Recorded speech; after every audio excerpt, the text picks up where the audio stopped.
How many times have you said, I'll start that in January, or I'll wait till someone else is going to do it for me, or until I finish something else?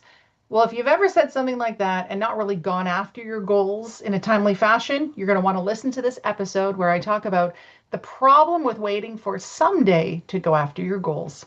So if you said, "Oh, I'll focus on this when these other things calm down," or "I'll start in January," or "I'll get to it when I have more time," the thing you keep saying is actually someday. You're pushing it to a date in the future, but not a specific date, right? Someday isn't a date.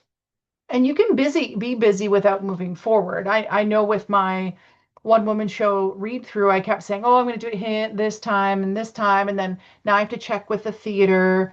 And oh, maybe that's the night after school ends before the summer's not a great time to do it. And it's funny because the my connection at the theater said, "Diane, anytime you pick is going to be a bad time for some people." And I was like, wow, you're so right.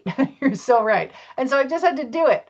But I was thinking I couldn't, like I wanted the perfect time. And so today I'm going to talk about being busy without moving forward, stopping wasting you know, waiting on a perfect time, how goals are getting really the leftovers of what you really want.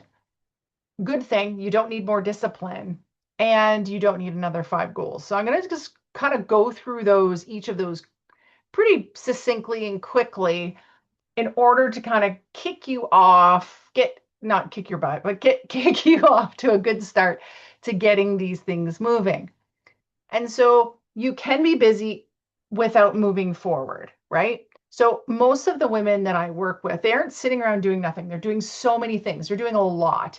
They're working, they're probably taking care of people around them, supporting their clients, managing teams, managing their house, putting out fires, all the things. I'm sure you can relate whether you're in a business or a career or even a stay-at-home mom, right? Because there's lots of things on the go. But being busy doesn't equal being productive. We've talked about this before.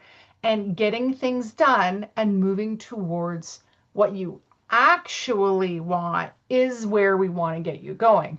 So there's the hamster wheel. You've heard this before. You're running fast, you're working hard. End of the day, you feel tired, but you haven't moved yourself forward necessarily, or you feel like you're in the same place and every day is the same. And your biggest goals or your more personal passion goals keep getting pushed until tomorrow, or even worse, you don't even know what your personal goals are. So let me ask you, are you actually moving forward on the things that matter to you most? Or are you maybe moving forward on things that are important to other people? So other people's agendas. Two, stop waiting for the perfect time. So this is what I have been guilty of. Many of my clients have been guilty of. Maybe you too. You're like, right, you're waiting for the January or for everyone to be together, all the stars to align, or after a vacation, when the kids go back to school, or when business calms down, whatever it may be. But then you realize life never really calms down, business never really calms down. And if you want these things to happen, you just have to choose the time to do them. And I get it. We're in the summer and maybe you're thinking like, I don't want to get into that stuff. I just want to enjoy my summer. And yeah, go do it. Enjoy your summer. But stop waiting for the right time, because that's just procrastination designed as good planning, right? Because waiting also protects us from failing. So if you have a fear of failure, it also protects us from doing something imperfectly. It protects us from making a difficult decision. And waiting also protects us from having to change how we use our time, because maybe our habits aren't very good. Maybe we're scrolling. Maybe we're spending time on tasks in our business that we shouldn't, that we should be passing off. So here's your question.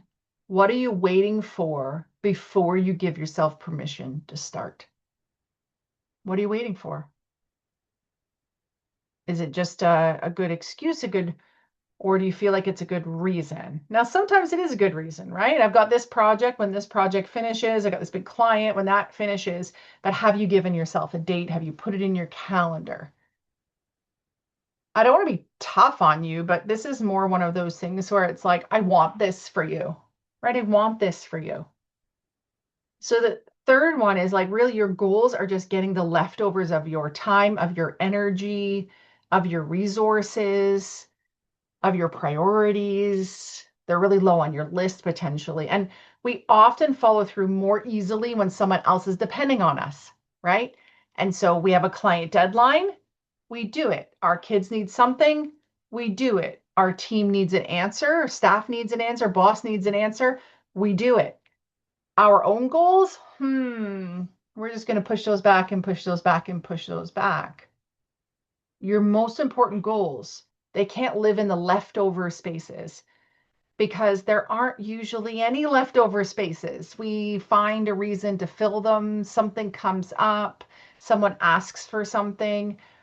And if these are big rocks, if we think of that jar story, if you've heard that before, if you put all the little sand and little pebbles and then the rocks and then the big, there's going to be no room for these big stones, the big priorities. We got to put those in first, right? You have to intentionally create space, time, energy, because maybe our energy is depleting as we get older, and your resources towards that.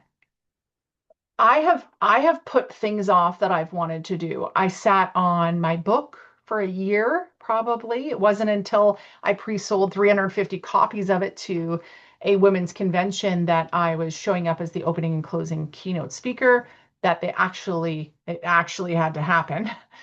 And I put off doing this podcast until my friend Michelle, who helped me launch it, really was like, come on, we need to make this happen.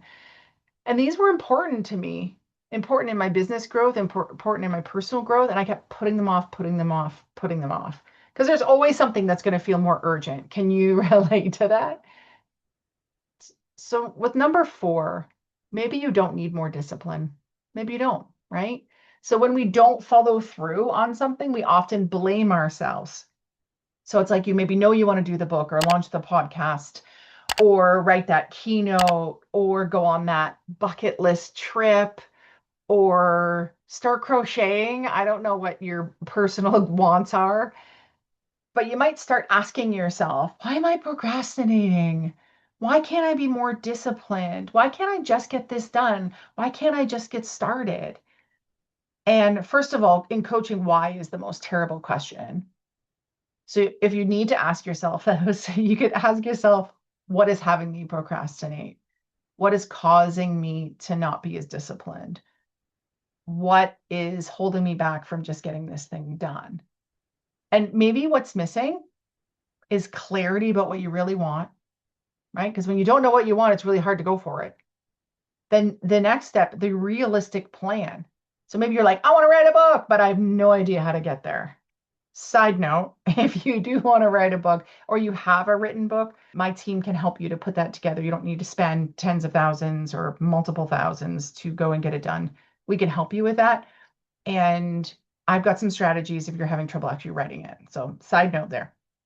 And so the third thing is you need some accountability, right? To get the thing going, getting it done. I was chatting with a woman the other night that I just met, and she was talking about the importance for her of exercising and doing weights and stuff.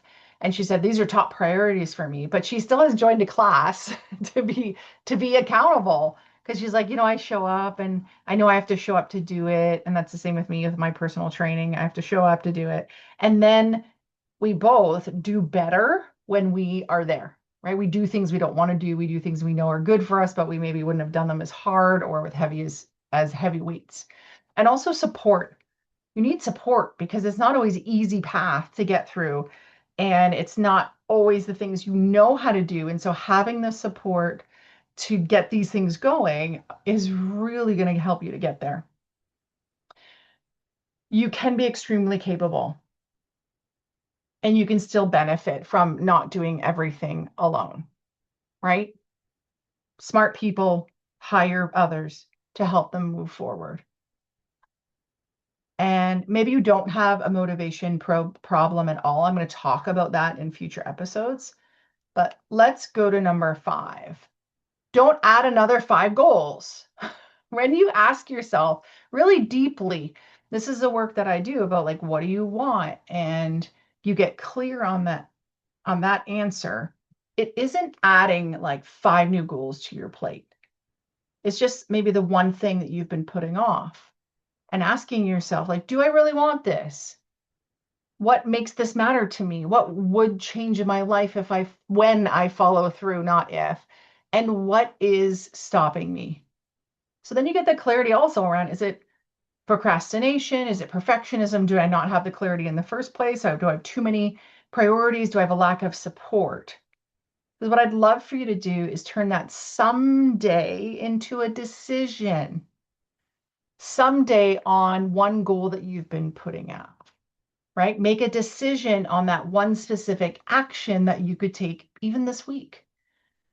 Make a decision on the one date and the one time that you'll actually do that thing, the first little step. And make a decision on the one person that you'll be able to be accountable to. Just saying, I need to work on my goal isn't a plan. A specific action scheduled at a specific time is. So now that I'm coming into my second read through, I wasn't really doing anything on it. I was advised to like step away from it for 2 weeks so I could come back with fresh eyes. And I was putting it off. And so I actually had to put it in my calendar, read all of the feedback, listen to the recording of all the feedback, to the read through of my one woman show. And now that I have that all kind of compiled, now I'm going through the script with all this feedback, but I've got to put it in my calendar to make that happen. Otherwise, I fill it with so many other things.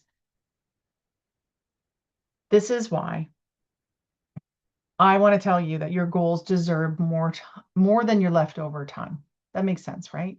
And you don't have to wait till January to do all these things. January is already busy. We're coming off of Christmas. There's too much stuff already. You don't have to wait till life calms down. You can have it just naturally kind of layer in, and you don't have to figure it all out alone. Someday isn't a date. This week is, or maybe even September. I'm going to be opening soon applications for my She's Gold group coaching mastermind program. It is one of my favorite programs. And I realize like now's the time to bring it back. So it's going to start in September.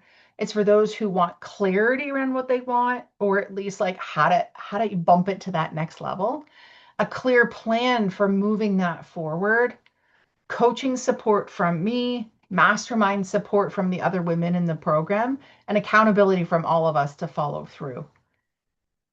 So I'm going to put some information to that into the show notes so that you can get on the wait list for when that opens, the doors open. So next time, come back, listen to the next episode, because I'm going to talk about why you probably don't need more motivation. People are like waiting for that motivation to come in order to reach their goals, but what you might actually be missing instead. It could surprise you. So if you haven't yet, make sure you hit subscribe, share this with a friend, and know that if you're watching this on YouTube, we're also on the Dynamic Women podcast. And if you're listening on the podcast, we're also on YouTube. And if you prefer to read or even like read up on it again, rather than maybe taking notes or something, you can go to the blog to be able to read over this content that I have shared with you.